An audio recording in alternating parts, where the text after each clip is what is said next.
Hi, it's Paul Banis of GreatDad.com, and thank you very much for joining either the podcast or the YouTube version of the podcast. I'd really appreciate it if you took just a second to subscribe either on your podcast app or in YouTube.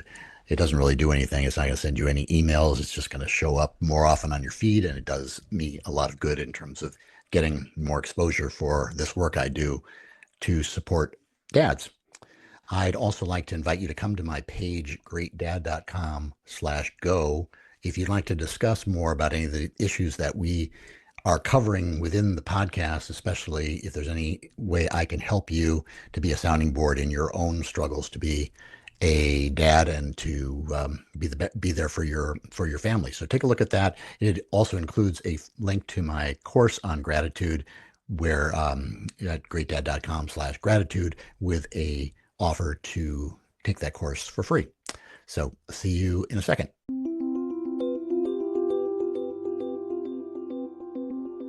Hey, it's Paul Banis with GreatDad.com, and I'm here with my weekly series talking about fatherhood. And I've got a guest here who's hopefully going to give us some different and new perspective and valuable valuable advice from his experience. I got Meir Ezra here, who considers himself who defines himself as a spiritual entrepreneur, and that's based on a lot of the long history he's had in building companies as a philanthropist and a student of human behavior. And I'm really excited to have him on the show today. So hi, Meir. Hi, nice to be here, and thank you for interviewing me, and thank you for listening to whoever is listening. Great. Well, I'm just curious because we did get a chance to talk for a few minutes before we started about the long history leading up to what advice you have about parenting, and it sounds like it's based on principles that you've learned that are transferable from one domain to the other. So maybe that's helpful to just explain how experience in entrepreneurship, for example, transmits to taking care of kids.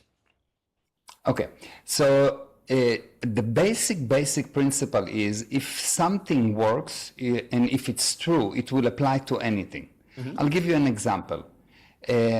People have a lot of questions about how to handle the employees, how to handle personnel in a business, and it's very much like how to handle your kids or how to handle your wife or how to handle your spouse. Why? The basic mistake, the basic lie that people operating on is that they look and they say, well, when I have a broken machine, what I do, I find what's wrong with it. Mm-hmm. And they apply it to people. But while you fix machines by finding what's wrong with them, you fix people by finding what's right with them.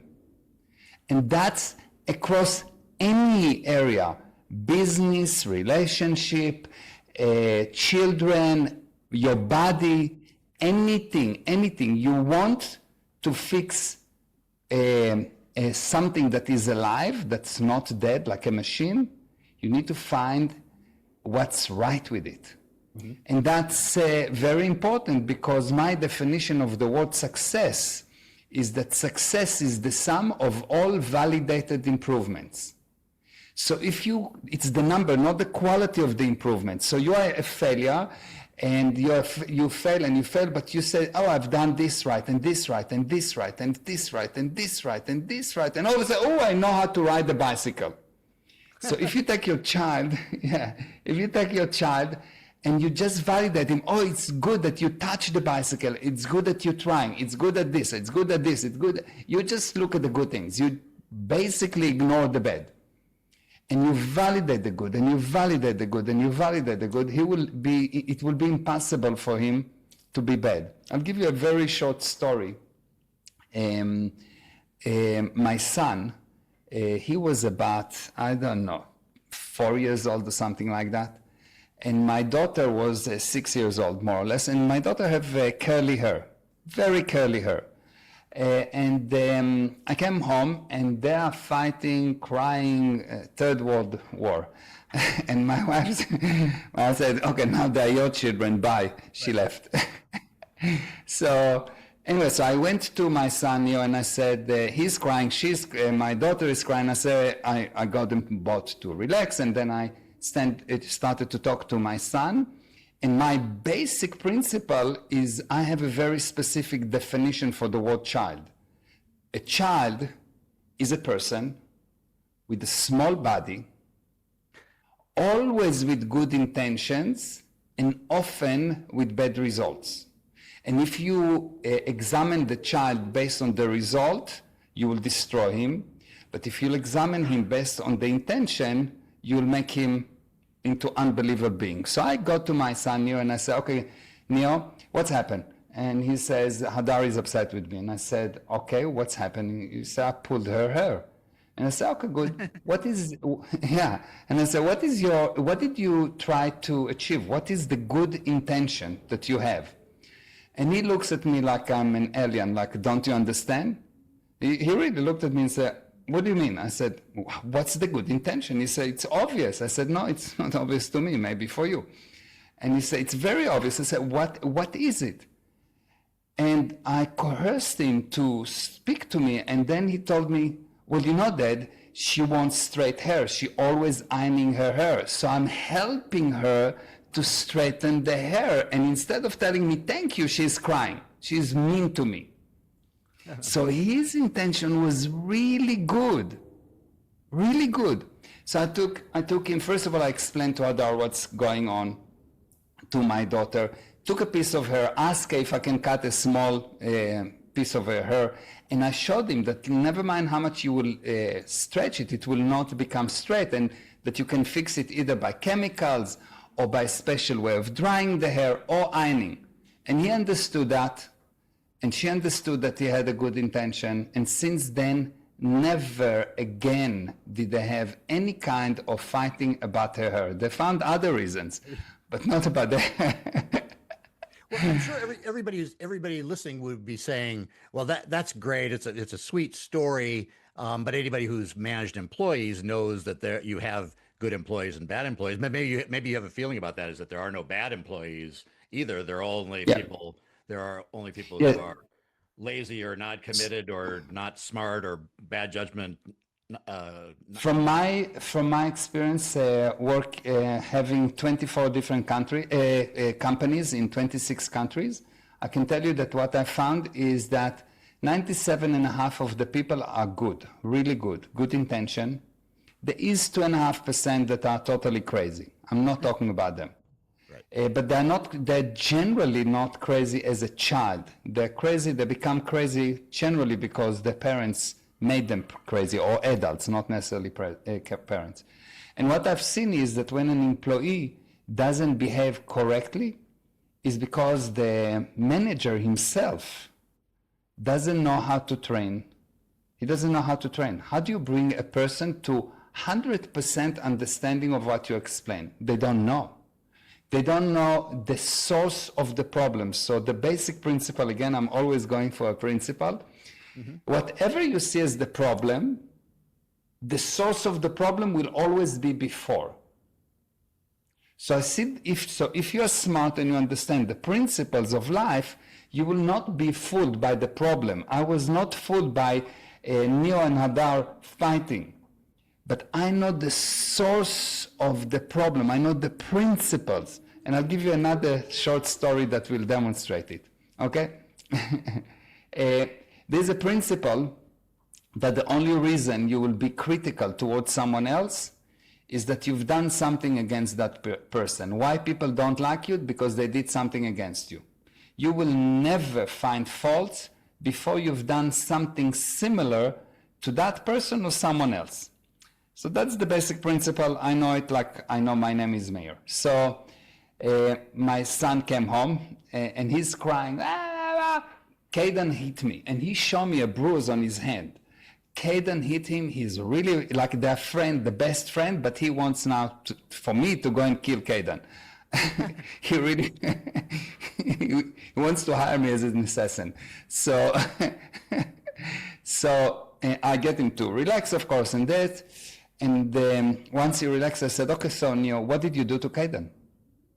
And he said, well, it's not me, I have a proof. And I said, okay, good, are you hiding from him something? And for 4 or 5 minutes, what did you do to Caden? What are you hiding from him? What did you do? What you're hiding? And he's crying and he's calling, Mommy, Daddy don't understand me, and a big show. But I know for sure the only reason I will blame you is because I did not take responsibility, because I committed the sin. The only reason I got, let's say I have this girl, she's wonderful, I love her, everything, and all of a sudden I start to find fault with her, is because I'm hiding something. I've done something. I committed a sin, something that I wouldn't want someone else to do to me.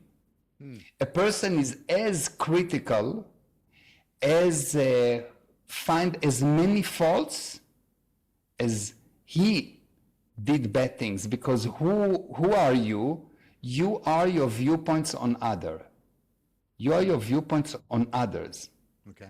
So if you see everyone as criminals, so you will critical and you said that everyone is criminal. You want to, by the way, you want to find what a criminal did, find out what he blames you with. If he blames that you stole from him, he probably stole from you. So anyway, so I'm asking Neo, what did you done to him? What did you hide from him? For 5 minutes or whatever it took, so as long as it took, and all of a sudden, the crying stopped. He became totally sane, and he told me, I stole his breakfast. I stole his sandwich. So, okay, thank you for telling me. I'm not making him wrong because I know the intention is good. Mm-hmm. Thank you for telling me. What do you want? How do you want to handle it? And he said, I will give him my toys. I will bring it out. He came up with all kind of handling. I said, okay, fine. Let's call Kaden. I called the parents, and I spoke to the dad. He answered the phone. I called him and I explained the whole story in 3 seconds, and I said, I would like Kaden and Neo to speak and handle it. And that's it. They spoke. They fixed whatever. I went to my office. A few minutes later, Neo came to my office and said, Daddy, now this is like 8 o'clock at night. Daddy, can I go and play with Kaden? I said, no, it's 8 o'clock at night. You need to shower. And he's like, again, a big cry because he now wants to go back. It's like he wanted me to kill Kaden 5 minutes ago. Now he's fighting me because he wants to go and play with him. Right. So if you really understand the principles, you always get the expected results. If you don't get the expected result, you need to know that you don't know. And this can be the next principle, which means that if you don't demonstrate control over an area, you need to be brave enough and admit that you're missing knowledge. Mm-hmm. Because if I teach you how to drive a car, you will know how to control the car. And if you don't control the car, it means that you lack knowledge. You lack knowledge either because you don't understand, or because you are not responsible, you are not ethical, you drank, so you lost control. You dropped the knowledge, so you lost control. So if you operate based on principles, you will always bring the expected results, and when they are not there, you will realize, I need to go and figure out what knowledge I'm missing, find the knowledge, and you'll improve. And you'll see that it's true for mankind. Mankind succeed when it actually controlled the environment, and mankind deteriorated where he believed in superstition. The environment controlled mankind. Mm-hmm. So the principles that you have, is there a list of the principles? I know we were going to talk about 7 common parenting mistakes at the same time. Are the principles related directly to those mistakes that most people have? 100%. 100%. So the first mistake of parents is that they don't really understand that their main job, the most important thing to do with the child, is to make him self-determined. Mm-hmm. More important than almost anything. I can say only probably one exception, if there is an immediate physical danger, which happen once in a lifetime. But generally, the most important thing is to make the child self-determined, because that result in a child that governs his life. He doesn't need a crutch. He doesn't need drugs. He doesn't need friends that mislead him. He knows what's right and what's wrong. So this will be the first thing. The purpose, my purpose as a parent, is to make my children self-determined. They can determine their own future. So from that, there's a lot of things. For example, if I give the child something, it's his. If you want to break it, break it. If you want to keep it, keep it. It's his. I cannot take it away from him, regardless of what's happening. I gave it to him, it's his. He needs to know that what's belonged to him is his, because he have total power over this thing. Yeah. And if not, nothing is constant, and he's very weak. I just proved to him that he's weak and he's weak and he's weak. I want to prove to him that he's strong and strong and strong. I want the sum of all validated improvements. And any one of these things that you give him that actually demonstrating to him that he's the boss in a specific area is beautiful. At the same time, the second principle is that I am senior to my child. What does it mean? Other than in the things that belong to him, the adults have more rights. And those more rights is his purpose for growing. Because if me and him are the same, he doesn't have purpose for growing. Right. Okay. Those extra rights, so while his room is his room and he can do in his room whatever he wants, in the common area, no, I am the boss. I'm setting up the rules, and he's a guest. He needs to contribute to actually enjoy these things. Mm-hmm. So if we understand these two sides, these two principles, on the one hand, whatever belongs to him. So when I tell him this is yours, it's yours. There's no negotiation. It's mine. I bought the car, it's mine. You will not be very happy if you bought the car and I come and I say, no, actually I'm taking it away from you. No, it's yours. Yes. Right. So don't do, the third principle is don't do to your child what you wouldn't want others to do to you. And you can see that if a stranger will behave to your child or to the average parent, the way that the parents behave to their child, they will kill the stranger. For example, if I'll come in and just take from you something, or I'll tell you just, no, we're moving. A stranger will come and just pull your hand and say, we're moving. Or a stranger will come and talk about you badly in the presence of other people. So don't do to your child what you wouldn't others to do to you. Because while he has a small body, he's a person. He's a person. Most people think that there are different life forms like amoeba, mammals, plants, children and people. But children are not a special type of a life form. Children are people. And if you behave to them differently, you're doing a big mistake. You will destroy them. Children are people. Don't do to them what you will not do to a person in the street. Right. Yeah. You see it. You go to a person in the street, but accidentally you hit him or something. You will say, sorry, I'm sorry, blah, blah, blah. But if your child is running and playing and you hit him by mistake or he hit you by mistake, you will get upset with him. Right. Why? Because you don't consider him a person. Yeah. Just because he's your child, do not give you the right to commit sins against him. And a sin, the definition of the word sin, is anything that you do that you wouldn't want someone else to do to you. Yeah. Yeah, I think a lot of parents do that without thinking. They ridicule their child. Yeah. Or they say negative things about their child right in front of them to other parents, or they compare them to other kids. Those type of things are really destructive. Or they tell him terrible things like you are useless. You are, instead of some of all validated improvements, they don't understand. They have good intention. Mm-hmm. The parents have good intention, but they don't have the knowledge, so they don't demonstrate control, and control equals income. If I control my car, I have the income from my car. Income is anything that I want, the intended result. So if I control my car, I will arrive to where I want on time comfortably. If I don't control my car, I will be a statistic. If I control my thought, I can be able to start it, change it, and stop it. It will not affect me. If I control my bank account, I will not get into debt. If I control my wife, then I'm a magician. But that's an exception. Very good. Okay.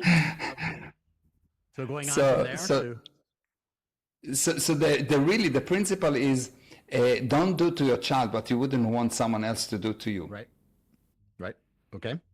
Uh, the next thing that I will say is that in order for you to raise your children, you need to understand that in the theoretical food chain, from the child viewpoint, there is mother, father, God, and everyone else.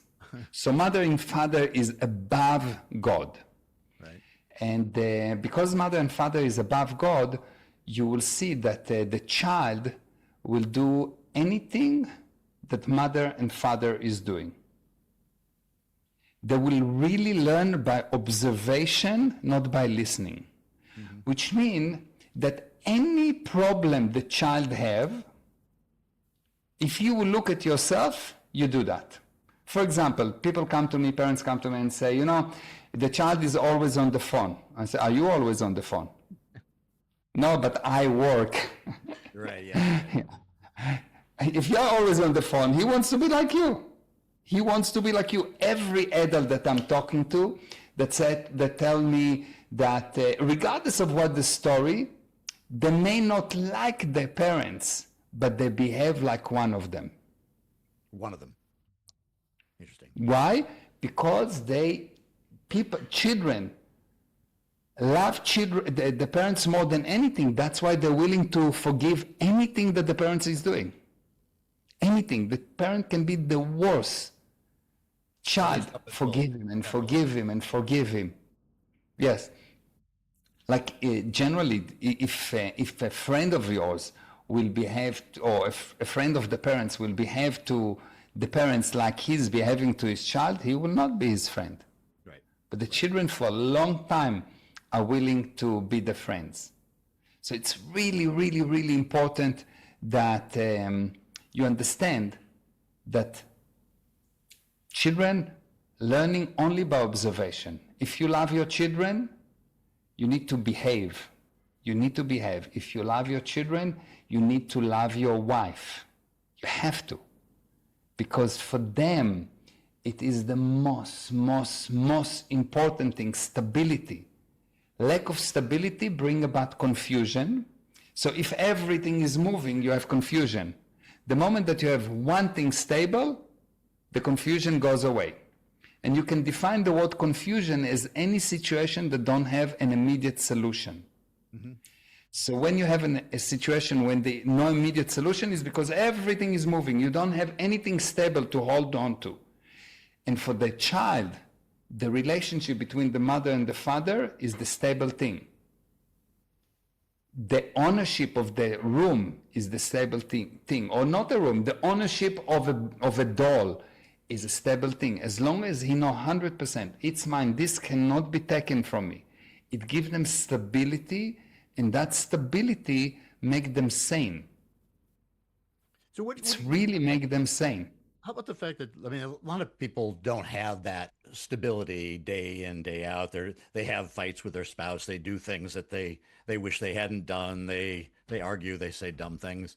And kids survive a lot of that. I mean, do you have a feeling for how much of that the kids can tolerate without being destroyed? Or, because I think a lot of parents listening would be saying, wow, I've already destroyed him. You know, I've already been a bad example in a million one times. And I guess I better move on to child number 2. So number one, because the children love you so much, you can fix anything, regardless at which age. But you need to learn how. You need the knowledge on how to do that. At any age. I took people that had a situation with the parents that the lady was 40 years old, the parents were about 70, and we get them to communicate and find actually what needs to be handled. And if you find the source of the problem goes away. Mm-hmm. The main thing is that most of the time people try to handle or rely on the manifestation. Look what he did to me. Look what he's done. All of this thing is not the source of the problem. It's the manifestation, it's the result of the problem. So in life, it's correct to anything. If you try to solve a problem and the problem doesn't get solved, you need to be smart enough to realize you're trying to solve the wrong problem. It's really important. If you are trying to solve a problem and the problem doesn't get resolved, you need to realize you are trying to solve the wrong problem. Go back and find out what is the source of the problem. And the source of the problem has always two characteristics. There is a specific method of how to find the source of the problem. All of those things is what we're teaching in the Family Academy, because there is so much to know. There is so much that people don't know about relationships. They don't know about a lot of things, and you'll see, you said, well, I already fought, I already did all of these things, and the child somehow managed. No, he didn't manage. He is not. That's why he is not actually maximizing his potential. You take a child that really grew properly, and you'll see he's maximizing his potential. I've got 3 kids. You'll see that no drugs. They didn't go through this period of from the age of 13 to, 21 or whatever, of becoming crazy. There was nothing like that. My oldest son is 32 years old. Every time I see him, he runs to me, jump on me, and kiss me. Still, my daughter the same. My other son the same. Why? Because we had these principles, that's very basic principles of life, that if you apply, it's inevitable that you will get the results. If you don't get the expected results, you need to know, I don't know something, and the good news is there is almost nothing that you cannot fix. Almost nothing. It's really almost nothing. I mean, if you cut someone's hand, okay, fine, he lost his hand. But there's almost nothing that you cannot fix. Mm-hmm. We don't have much time. We have only half an hour.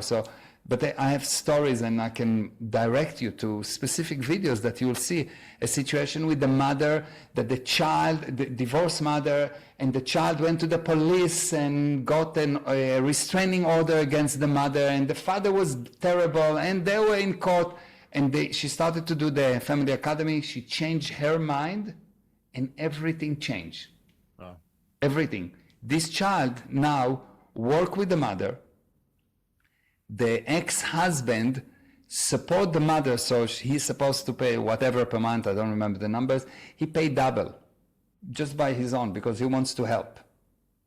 He wants to help. Everything is so different, and people say, no, but it's impossible. It's possible if you know. If things do not happen, you need to be extremely brave to realize that you use some kind of nonsense. Someone told you something that sounds good. I'm calling this thing fake reality. You're using a fake reality. What is a fake reality? I define fake reality as a piece of information that you are 100% sure it's correct, it's true, but when you use it, it doesn't bring the expected results. This is the life of most people. They don't have the expected results, but they don't suspect the fake reality because they're 100% sure it is correct. They don't have the principle. So the data without the principle will mislead you. Okay. The data without the principle. So for example, if I'll tell you this is flying in air, I can leave this pen and it's in the air, it's staying in the air. If you don't know the principle of gravity, you will buy this thing. You'll say, oh, wow, I can see it's in the air. I can see I caught this person. But if you know the principle, you will not let the facts confuse you. And the facts will confuse you without the principles. This is all where superstition comes from. Like the purpose of science, in my opinion, is to remove superstition. It gives you the principles so the superstition go. And the end result of superstition is deterioration, and the end result of science is improvement. Mm-hmm. And if it doesn't bring improvement, it's not science, it's another superstition. Right. Okay. It's quite amazing. I think the next principle that is really important is the children love you so much, and there's nothing more important for them than to help. Nothing more important for children than to help. And they will help and help and help unless if you destroy that help. And there is 4 methods of helping. 4 methods of helping. The first method is they enforce no help. What does it mean? Someone come and help you. So the first thing to understand that help does not mean to give without return. If I give you without returning, I actually give you a handout. It's not a help. I destroy you. Because if you look at all the countries that get hands out and hands out and hands out, the deterioration is endless. If I just give you according to what you need and not according to your results, what will happen, I will destroy you because I educate you that you don't need to produce, which means your production, your results are not valuable. You're not a contributing member of society. So you can say that a person can help in the form that I give you something for free and you don't give me anything back. That will be criminal. So I give you, and you don't give me anything back, that will be criminal. But this condition happens in 2 ways. Number 1, that I give you and you don't give me back. Or number 2, that you give me and I don't give you. Mm-hmm. So if you take your friends, someone that used to be a very good friend of yours and now he is an enemy, you'll see that you gave him and you gave him and you gave him and you didn't demand, not expect, demand anything back. Mm-hmm. And with children, it's like that. You give them, and you don't demand return. Right. You have to demand return. The lowest level is no return. Just above that, there is the partial return. What does it mean, partial return? I give you something, it's worth $100, and you say, give me $100. You give me the $100, but I give it to you less something. It's not. So this is the second level. The third level is I give you something, and you give me $100, I give it to you exactly as I promised, but this is just fair, just normal. It's not good enough because in this universe, nothing stays the same. The only way to create expansion and power is I give you something and I say, give me $100, I give it to you and I give you an extra thing that you didn't expect. A nice box, a thank you letter, something. This unbalance of extra will cause you, because I gave you more to feel, 97% of the people will feel I have to go and talk to someone about this restaurant. They were amazing. What does it mean amazing? They deliver more than I expected. Mm-hmm. How does it work with children? Children need to know that they're helping and that they actually paying me in some way for what I give them. At the beginning, they know that instinctively they're paying me with smiles. They're paying me with being cute. They're paying me with kisses. This is their pay. But very quickly, they want to pay in different ways. To help cleaning, to help whatever. So at any age, from the age of almost 0, we had very clear things that each child had to contribute. Each child had to contribute. So for example, my oldest son, he was, I think, 6 years old, 7, I don't remember. And his job was to organize the bed. So he will organize the bed and we will count how many beds he organized. Did he change the cover for the pillows or not? Did he fold it? All kind of whatever. We had the whole system. And by the end of the week, if he did it beautifully, he got reward. If he did just normally, we gave him an acknowledgement. And if he didn't, we sat with him and said, how do you want to fix it? Now, one day, the neighbor called me and said, listen, Meir, I need to talk to you. we have some kind of an issue with Gal. And I say, issue with Gal? And he say, yes, you need to come over.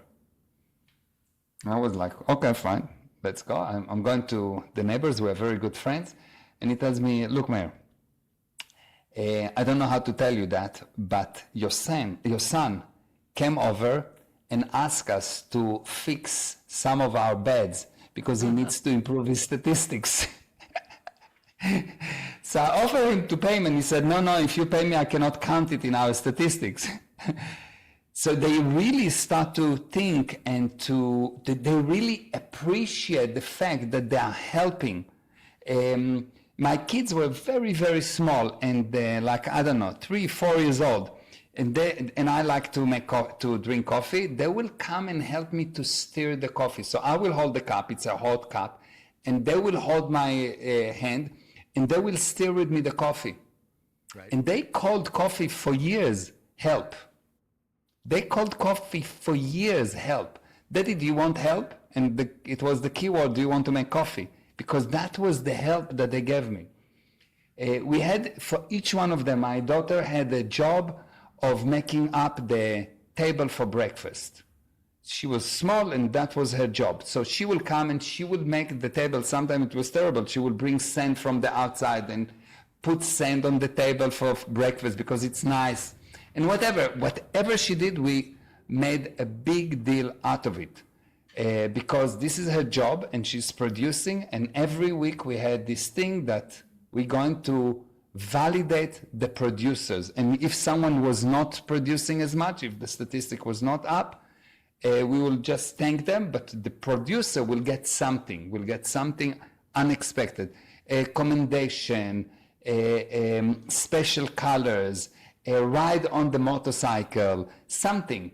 I had a motorcycle, and they really liked me to take them on the motorcycle. So I would put them on the motorcycle and I would drive in the parking.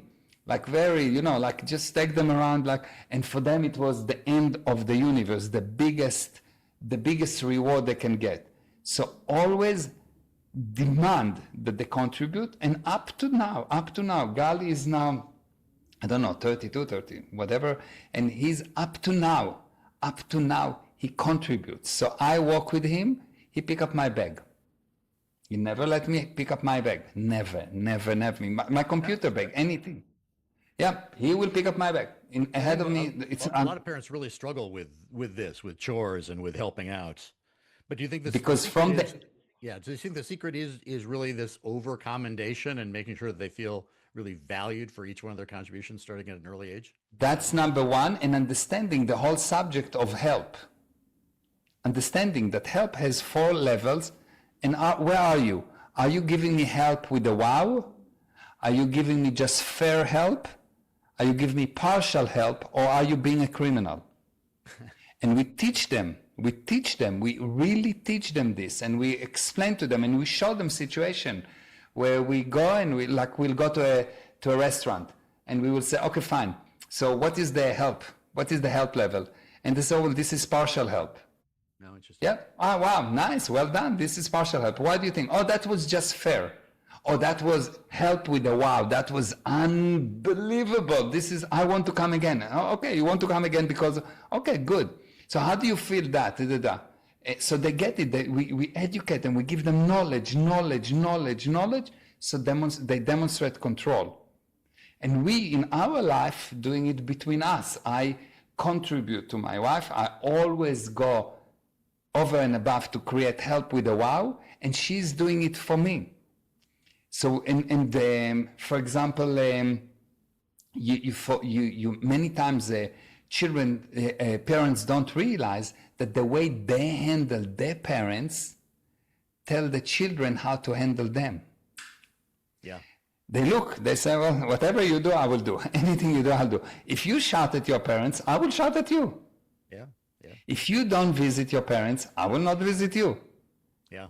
It's really, they're copy-paste. It's just unbelievable.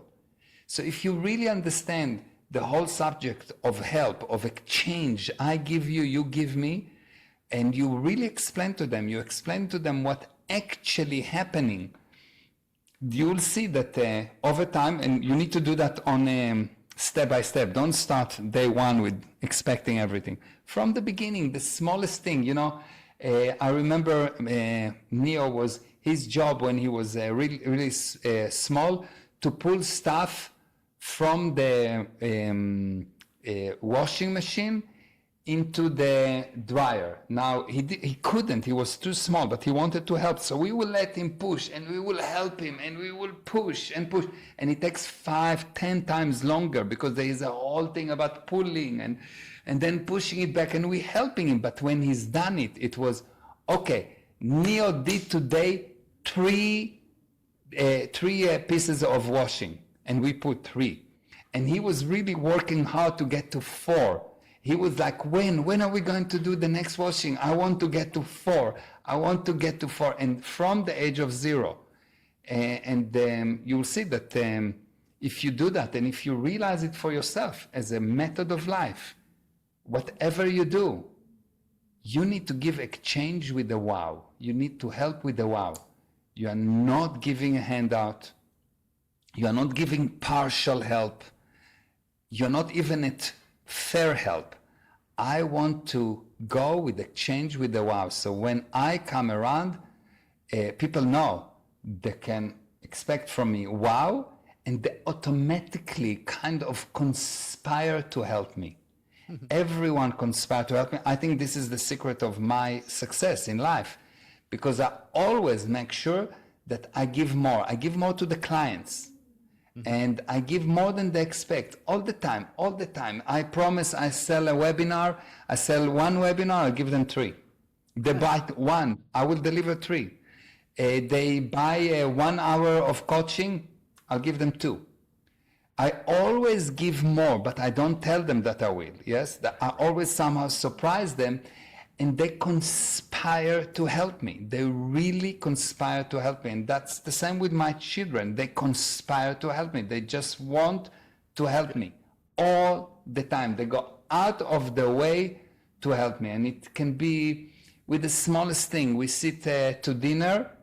I never ask them, but they will never start to eat before I started. I didn't ask them. I didn't tell them, nothing. It just, there's a kind of unwritten respect, which is, oh, you're giving us so much, and we know that you give us so much. It's not an obvious thing. You give us so much, we want to give you back. Yeah. Okay. And so this is really important. The whole concept of exchange must be understood by the parents. So they also need to, if the child helps, they need to give him back. Or since the child will help, automatically he will help. They need to be very patient with the help of a child, because most of the time child have bad results because they don't know. That's where parents get tripped up, because that Yeah. they don't do the work, or they don't do the work adequately, or they don't have enough time to put in systems, or keep score, or any of these other things that you're talking about. Yeah. But if you organize it, you see that it saves years. It's much faster. It's because it saves years and years of handling, of pain, of complaining, etc. So this is really extremely important. And I think that the parents need, the job of the father is to max the result of the father is, or the purpose of the father is to maximize the potential of the family members. Okay. So I need to take the potential and maximize it all the time. And in order to do that, I have to realize that this is my job. And if I really realize that this is my job, I want to see, did I actually improve my son in the last day, in the last week? Did I actually improve them? Did I actually improve my wife or not? And people don't really understand that. The last thing that I think is extremely important is to understand that there is no such thing as brotherhood between spirits. Spirits, the being, don't have a brotherhood. The whole idea of a family is a created thing. You, as a spiritual being, need to understand that this thing that called the family, it's although there is a connection, a physical connection, so I'm the father, she's the mother, and there is a physical connection, but the being that run those bodies don't actually have a brotherhood. So you can see that brothers and sisters can fight, husband and wife can be terrible to each other. Right. And why it happens? It happens because you don't understand that the relationship between people is a created thing. Yeah. And if you don't create it, and create it, and create it, and create it, you will destroy it. It's not that nothing will happen, you will destroy it, because in this universe, for every plus, there is minus. So if you don't create the plus, the minus will overwhelm you. You will have to do the minus. You cannot stand. Nothing stands still in this universe. You either improve or you go back. Nothing stay the same. So now you have two options. Either consciously learn and actually improve, or unconsciously destroy, but you're still doing it, even if it's unconsciously. You're still doing it. It's your decision.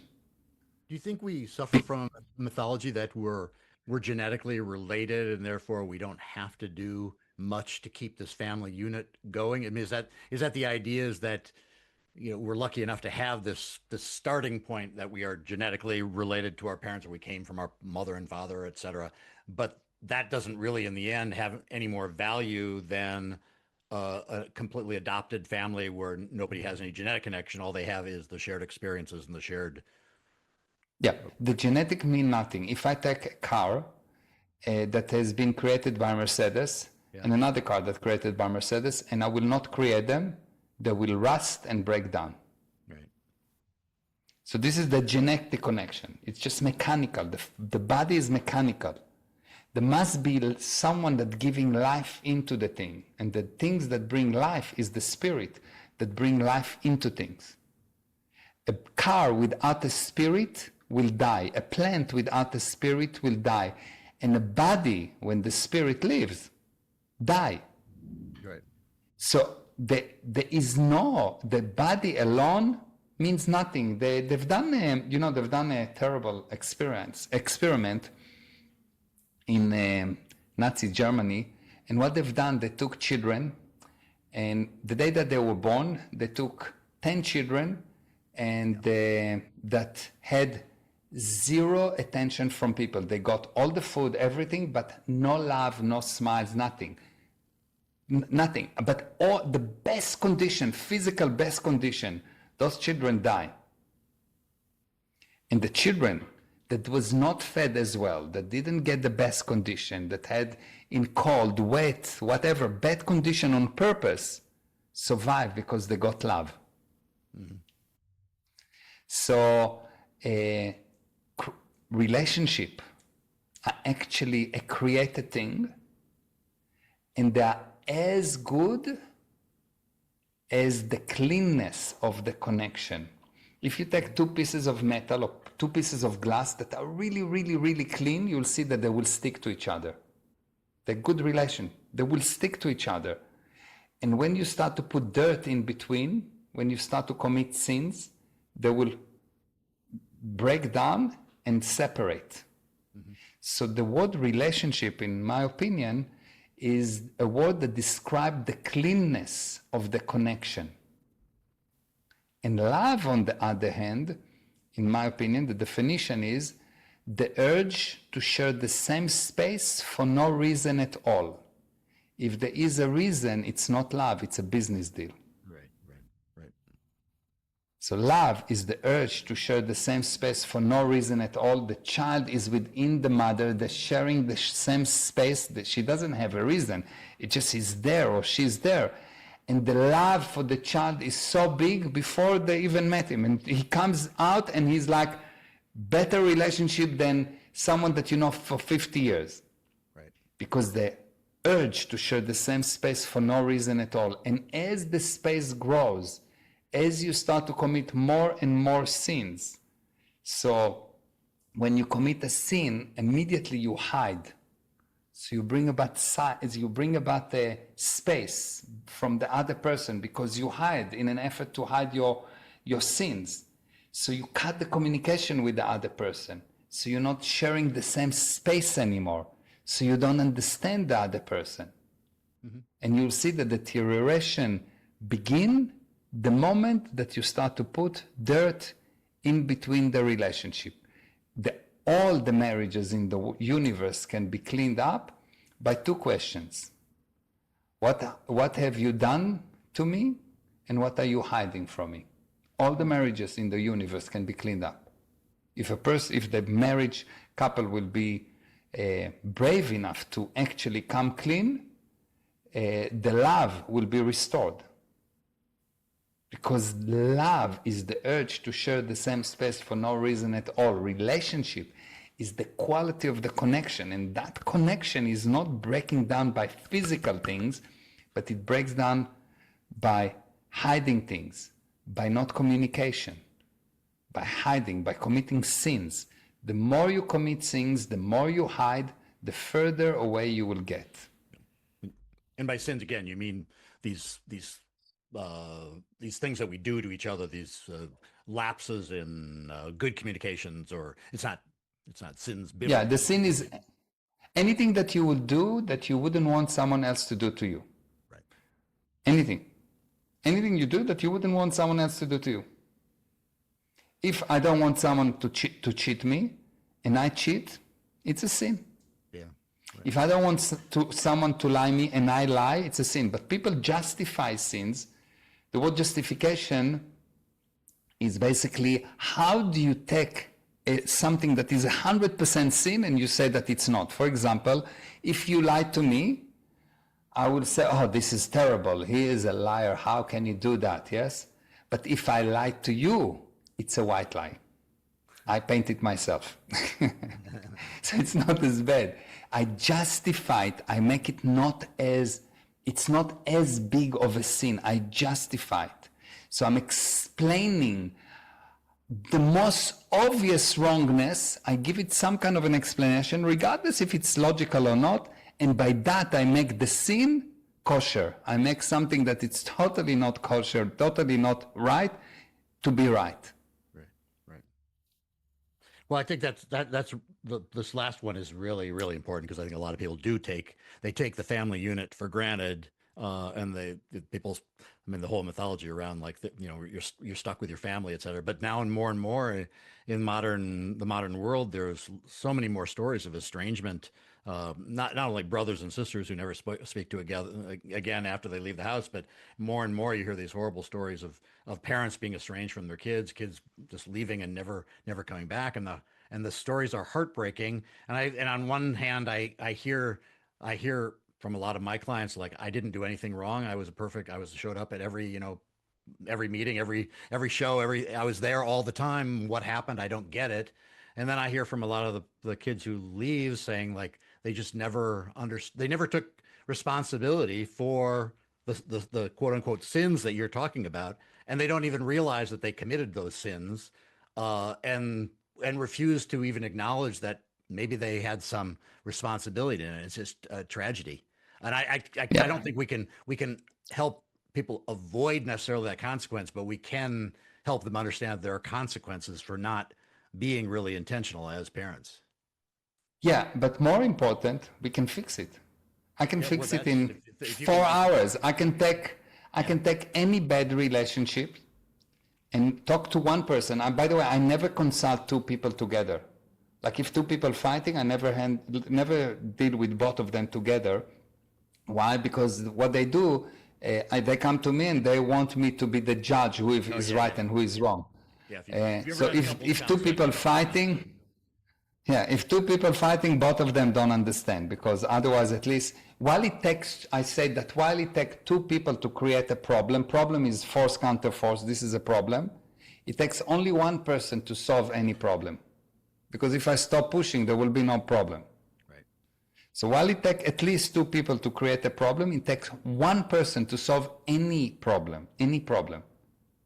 But in order to stop pushing and start to direct the force, You need knowledge, because without knowledge, you cannot control the force. You will be the effect of the force.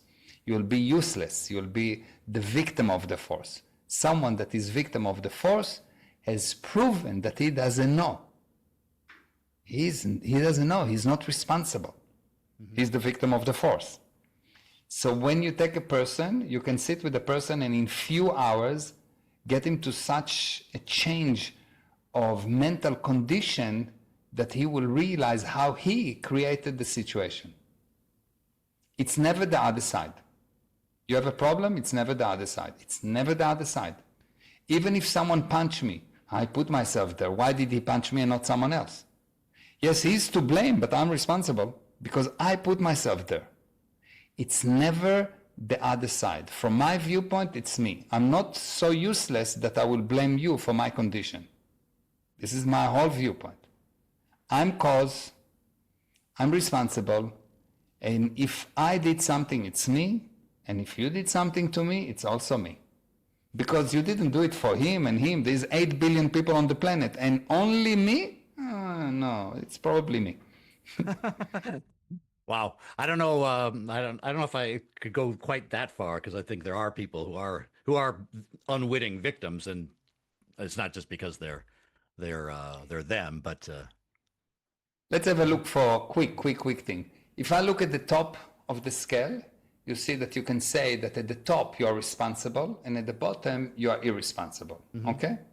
When you are responsible, you cause everything, and when you are irresponsible, things happen to you. Now, the most irresponsible thing in the universe is the physical universe. This thing never wake up in the morning and say, I feel like a coffee, or I feel bad, or I'm happy or unhappy. Physical things are dead. Okay? That's the lowest level. Just above that in terms of responsibility is when you have a problem. A problem, you've got force counter force or intention counter intention. That's a higher level of responsibility. Still low, but higher.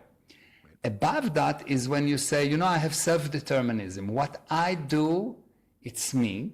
But what happened to me is not me. If I hit you, it's me. But if you hit me, it's not me. But the highest level of responsibility is when I say, what I do is me, and what happened to me is also me. Because I have control. Now, areas that you have the viewpoint, in different areas of your life, you have different viewpoints. Areas that you are at the top, you are successful, extremely successful. You didn't cut your hand because everything that happened to your hand is you, and everything that this hand did is you. But if you drop the responsibility to the hand, you may put it on a saw and it will be cut. Yes, because you drop the responsibility. You are not considering that it's you. And you will see that areas that you are dropped even more into problems, you say it's a problem. What does it mean, a problem? The difference between a problem and a barrier is a problem you consider you cannot solve, and a barrier is something that you know you can overcome. And at the bottom. Are you talking about a difference in perspective on this or in actuality? Because there are people who are clearly victims they're not walking into a situation they shouldn't have walked into. They're not provoking a response that. Give me an example. Give me an example. Well, you brought up you brought up Nazi Germany, for example. All those people were not just. Yeah. They total effect. I'll give you for their own demise. They were they are not at fault. Right. They're not at fault, but they are responsible. Why? Because the Jewish people at that time, I'm Jewish, and the Jewish people viewpoint was, we just be nice. We just be nice, we just be clever. But in this universe is a universe of 50% force and 50% intelligence. So if you do nothing about it and you just say, look how bad he's talking about me, but you don't gain the knowledge of how to handle this black PR, you'll be history, you'll be canceled. The way they used to cancel people is just sending them to Auschwitz. Today they're just canceling them online. It's the same like Auschwitz. It's the same thing. If you don't know how to handle the public relationship, if you don't have knowledge, it will happen to you.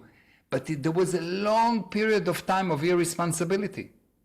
A long period of time that this thing was brewing, and you did nothing about it. You didn't create the counter groups that handle this false data of the Jewish drinking the blood of children. Yes, right. The same thing with Israel. Well, maybe that's because maybe this is too complicated a situation to use an example. But let's say I walk out on the street and somebody comes out of the bushes and just hits me over the head. I mean, I'm a victim. I guess you could say I shouldn't have been on that street, or I should have been aware. Or No. I said that he is to blame. He needs to go to jail. Right. But I'm responsible, because if he will come to me, I know Krav Maga. I'm doing karate. I'm extremely strong. 5 people will come to me, and before they will breathe, they will be dead. Okay. Before they will take the next 95-year-old man, and I don't know Krav Maga. I'm 62. I'm 62, and it doesn't happen to me. And it's not by mistake that they decided to attack me and not anyone else. The point is that most people look at the physical thing, and they forget that everything you do is the result of your mental state. Mm-hmm. I'll give you an example. You see that everything is going in life wonderful, and then you get bad news, and all of a sudden you have an accident, and you become, and things bad happening to you in a series of, like, one after another, and you think, why? Your mental state defined your physical condition. Mm-hmm. You have to reduce your responsibility. You have to decide that you can be an effect in order to be an effect. Take a child, take a baby.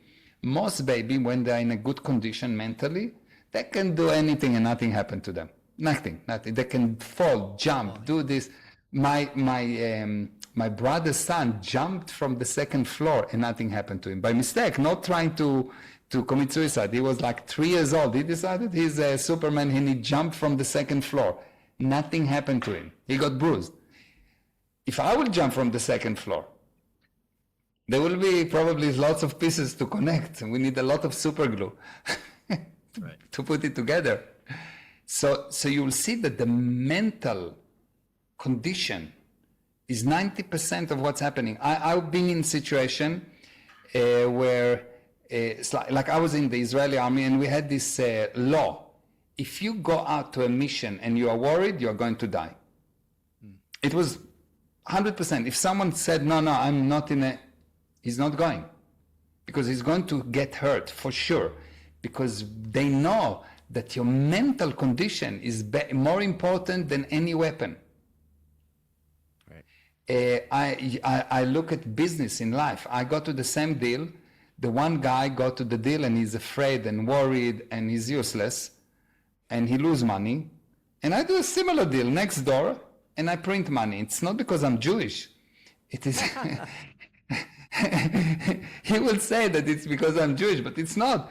It's because of my mental condition. I'll give you a real story. I was my first deal was I was after the army. I was in the Far East, whatever. I got to the South Africa, and I was trying to sell a system, an anti-theft of fuel system. Before me, there was 2 companies that invested millions of dollars in the area, and they both went bankrupt. So the viewpoint was it's impossible. I arrived to South Africa, 0 money, like zero, like really zero. Long hair, earrings, like from the Far East, and I couldn't speak English. 3 months later, I signed a deal with BP, British Petroleum, for $100 million. 3 months. Mm-hmm. Why? They've been in that area. They had millions of dollars. They had people that were executive trained. They had the best team, the best everything. They went bankrupt. And me, without English, I couldn't read the menu. My wife will read for me the menu. Without English, I single-handed sold $100 million. How? The viewpoint. The viewpoint is senior to the physical universe. Your viewpoint shapes the physical universe. If you think that if your viewpoint is that you are at the level of a problem, you will have problems. If you think that you affect, you'll be an effect. If you think that you can cause something, you're self-determined, you will. And if your viewpoint is that this universe is going to bow to me, the universe will bow to you. And the job of the universe is to convince you that you are useless. You are an effect. You want milk, you have to go to the fridge to open the door to get the milk. And your job is to say, not as much as you think. I can do things to be, I'm responsible. I can actually define, I can actually create my tomorrow. I can actually create my tomorrow. Most people don't believe that. They don't know. Well, that sounds like a good note to end on, because I think that's what we try to do on this show, is talk about trying to control what the actual outcomes are with your family, and that the message that you have a lot more control than you think is a very powerful one. And thanks for going over those 7 principles. I guess they meet the common mistakes is we don't follow those principles or aren't aware of those principles, and we kind of let the winds just kind of take us from day to day without considering some of these things that you talked about. Yeah. So people can find you at your company name is actually Guaranteed Prosperity, right? And the website is the company GProsperity.com.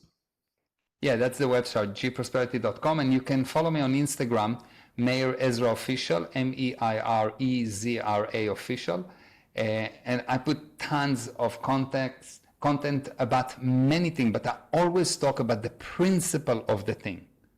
I always talk about the principle of the thing, because I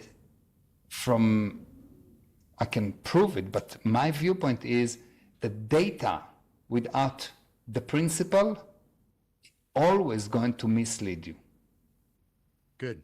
The data without the principle will mislead you. Now, you could find a lot of these free resources at GProsperity.com. Yeah. There's a lot of free stuff, and you can. And always, if you write to me on, just DM me on Instagram, I always answer personally. Always. I have hundreds of messages every day. I always answer. Always. Great. Okay, Meir, thanks you very much for spending some time with me today. Again, Paul Baines at GreatDad.com. You can find my coaching offerings at GreatDad.com/go, including a free course on how to develop gratitude, which is one of the secrets to happiness. Okay, until next time, stay strong. Remember, a happy family starts with you. Thank you.